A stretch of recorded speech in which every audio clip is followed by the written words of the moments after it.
దయాప్రాప్తురాలా, నీకు శుభము. ప్రభువు నీకు తోడై ఉన్నాడు. మరియా, భయపడకుము, నీవు దేవుని వలన కృప పొందితివి. ఇదిగో, నీవు గర్భము ధరించి కుమారుని కని ఆయనకు యేసు అను పేరు పెట్టుదువు. ఆయన గొప్పవాడే, సర్వోన్నతుని కుమారుడనబడును. నేను పురుషుని ఎరుగని దాననే, ఇది ఎలాగూ జరుగును? పరిశుద్ధాత్మ నీ మీదికి వచ్చును, సర్వోన్నతుని శక్తి నిన్ను కమ్ముకొనును గనుక పుట్టబో శిశువు పరిశుద్ధుడై దేవుని కుమారుడనబడును.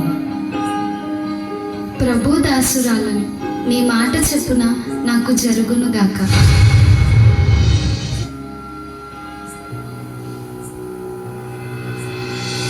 ఆమె భర్త అయిన యోసేపు నీతిమంతుడై ఉండి ఆమెను అవమానపరచనలక రహస్యముగా ఆమెను విడనాడని ఉద్దేశించి అతడు ఈ సంగతులను గురించి ఆలోచన చేయుచుండగా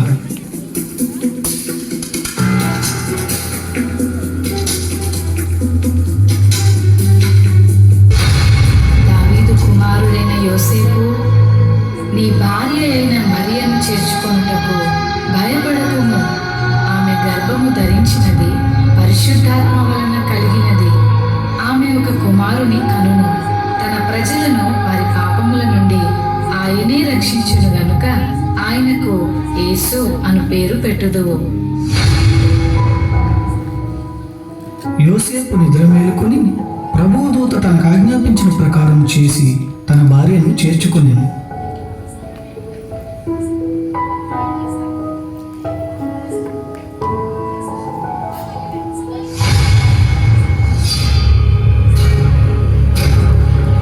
ఇందుమూలముగా 50 మంది ప్రజలకు తెలియజేయమనగా ప్రజల సంఖ్య రాయవలనని కైసరాగుస్తూ నిర్ణయించడం వలన ప్రజలంతా తమ తమ స్వగ్రామాలకు వెళ్ళి ప్రజా సంఖ్య రాయించుకోవాల్సిందిగా తెలియజేయడమైనది.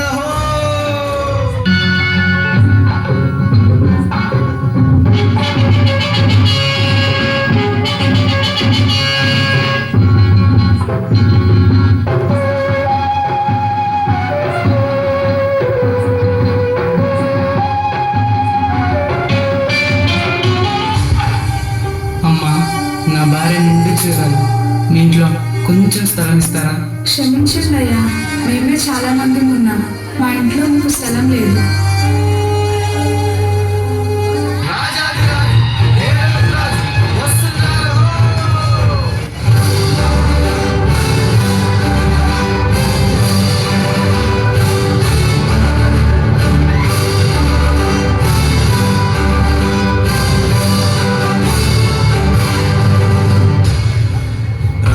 హేరోదు దినములలో యూదా దేశపు బెత్లెహేములో యేసు పుట్టిన పిమ్మట ఇదిగో తూర్పు దేశ జ్ఞానులు యెరూషలేముకు వచ్చి, యూదుల రాజుగా పుట్టినవాడు ఎక్కడా?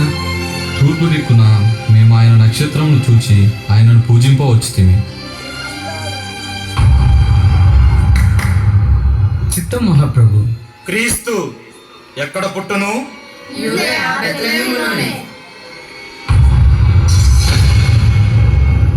సరే, మీరు వెళ్ళి ఆ శిశువు విషయమై జాగ్రత్తగా తెలుసుకొనగానే నేను వచ్చి ఆయనను పూజించినట్లు నాకు వర్తమానము తండి.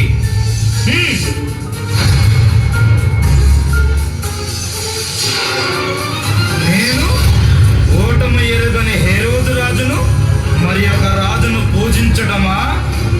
అసంభవం.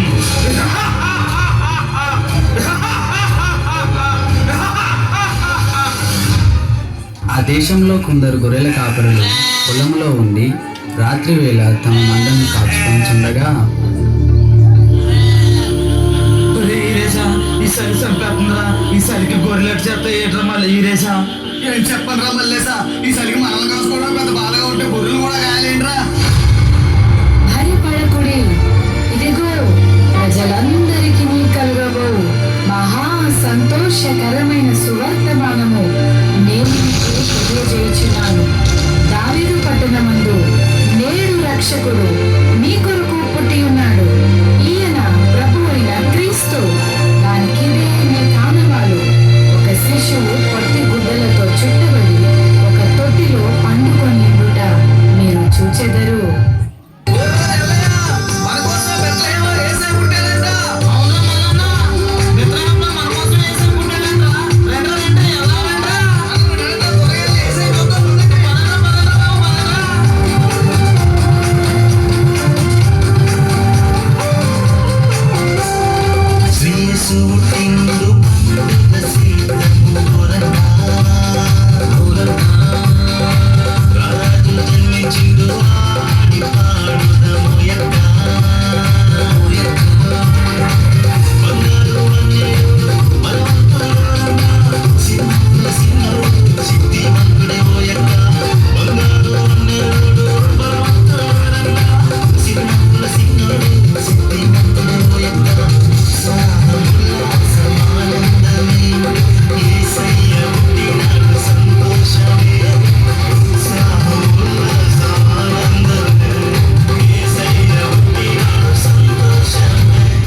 వీళ్ళంతా ఎక్కడికి వెళ్తున్నారు? అదే నాన్న, బెత్లెహేంలో మన రక్షకుడైన యేసయ్య పుట్టాడంట. అమ్మా అమ్మా, ఆ ఏసై నాకు కూడా చూపించవా? తప్పకుండా చూపిస్తాను, పద వెళ్దాము.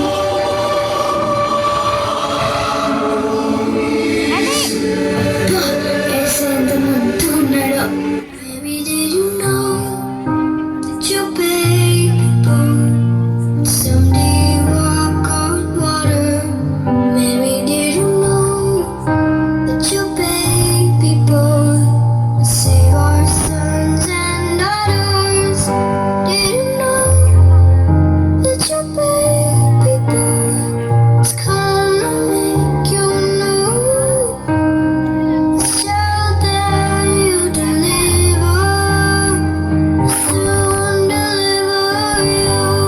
చూశారు కదా మిత్రులారా, చీకటి లోకంలో పాపమనే బంధకాలతో అపవాది చేతుల్లో బందీలుగా ఉన్న ప్రతి మానవుని రక్షించుటకు దేవాతి దేవుడు ఈ లోకానికి ఎన్నో గ్రహాలు, ఖండాలు, దేశాలు దాటుకుంటూ పాపంలో కూరుకుపోయి